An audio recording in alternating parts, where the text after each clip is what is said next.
Illinois faces some big challenges. Today, we're about to hear a truly honest analysis of the problems we face. Equally as important, you'll also hear an in-depth discussion of some practical solutions. This is your radio source for stories, the insight, and the answers you won't hear anywhere else. Not in the media and not coming from Springfield. You're listening to Illinois Rising, presented by the Illinois Policy Institute. Now, here's your host, AM 560's Dan Proft. Good afternoon, Dan Proft, and joining me on this edition of Illinois Rising is John Tillman, President and CEO of the Illinois Policy Institute. John, we got a primary on Tuesday. Very exciting, Dan. Illinois matters. Yeah, it does. Illinois matters. That should be like a tagline. I wish Illinois mattered to Illinoisans at the local level as much as it matters to the presidential candidates. But, part of the question, in addition to who do you like and why do you like them, is just the math of it all, the delegate math of it all. And on the Republican side, it seems like Trump is poised to kind of close whatever crack is left in the opening for Ted Cruz or anybody else if we see these candidates continue on having a 3 or 4 man race, even with a John Kasich potentially winning Ohio. It's just the math makes it very difficult for anyone not named Ted Cruz to run the table and get to 1237. And even for Ted Cruz, that would mean he's winning 2/3 of the outstanding delegates, which is a tall order. Well, the winner take all. So on Tuesday, you win Ohio, you get all those delegates. You win Florida, I think it's 99 delegates and all that. So the non-Trump agenda is to try to get a running of the table that is very complicated and very difficult. Kasich has to win his home state. Maybe Cruz wins North Carolina. Somehow Rubio has to come back from the dead and win his home state of Florida. I think these odds are very unlikely. All right. For more on the math and the nature of the race at this juncture, we're now joined by Philip Bump. He's a writer for the Washington Post politics blog, The Fix. Philip, thanks so much for joining us. Appreciate it. Sure, my pleasure. So you've done a look at the math here and put it in a bit of historical context in terms of looking at candidates, presidential candidates, both parties. And at this stage in the race, with this sort of delegate lead, the kind of delegate lead Donald Trump has, about 100 delegate lead over Ted Cruz, pretty unusual to see a front runner with that kind of lead not become the nominee. So I think it's important to remember that we're talking about a very limited sample size here. The United States hasn't been doing this contested primary system across states for really very long, only 50 years or so. Within the scope of that, it's also very hard to figure out what the delegates look like day by day, particularly for historic elections, just because the delegate math itself is so complicated. With those caveats, since 2000, the races in 2 in 2000, 1 in 2004, 2 in 2008, and 1 in 2012, over the course of those 6 elections, no one has been ahead in the delegate total at this point, this far out from Iowa, without then going on to win the nomination.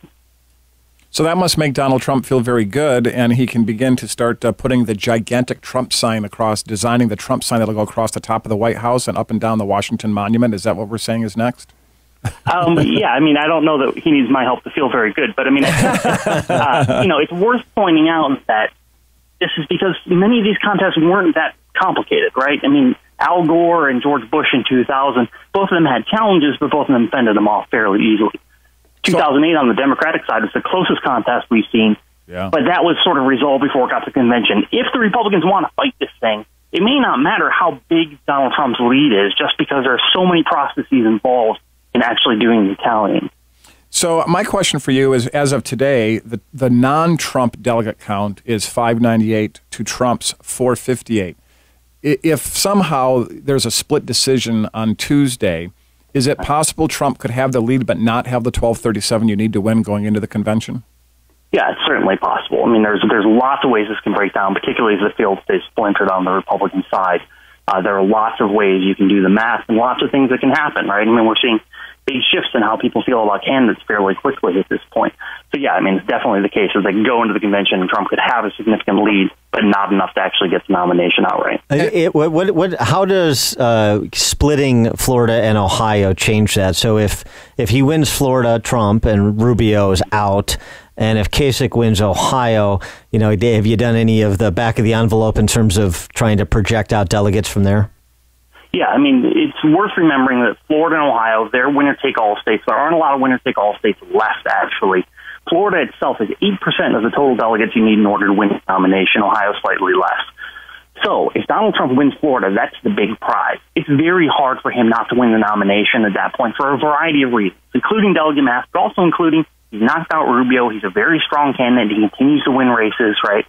If he loses Ohio, it's less of a blow to him. He'd obviously prefer to win Ohio. And if he wins Florida and Ohio, it's essentially not mathematically, but functionally done. Right. Historically, do you see a little bit of a bandwagoning effect when it seems like this is the guy who's going to be the nominee, even if you weren't inclined to support him, that this is kind of done, and so the opportunity to try and derail him at that point, as I suggested after winning Florida, becomes that much steeper of an incline? Yeah, I think that's right. But also keep in mind that most past nominees have been accepted by the party in a way that Donald Trump, at this point, it looks like will not be. Yeah, that's a good point. Philip, how many of the delegates go into the convention uncommitted? There's a small pool, I know, that are free agents. How does that work, and where do they come from? Well, actually, the Republican Party, and this is something that's subject to debate. It's very nerdy. There are folks that pay a lot of attention to the delegate mass here, and there's some indication that the Republican Party is essentially trying to eliminate them entirely. That the states have to actually bind the delegates. Normally, there are 3 delegates that each state, is allowed to be free. They're usually like the party chairman, people like that. But it seems as though now the RNC is saying, no, those people need to be bound by the same rules as everyone else. It's a little unclear, but the smartest guy in this is the guy, Josh Putnam, who does Front Loading Headquarters, a great blog on this stuff.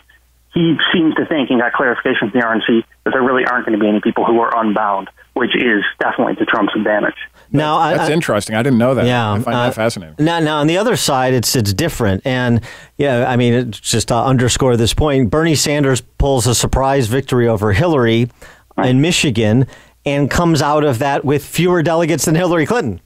So because of the superdelegate component that the Democrats have. So if you look at just the actual delegates won, the race isn't a blowout. When you add in the superdelegates that are committed to Hillary Clinton, that's when it starts to look like Hillary is going to be the nominee because she's already halfway to the necessary total. But the Democrat side, any chance that Bernie could make this competitive deep into the summer?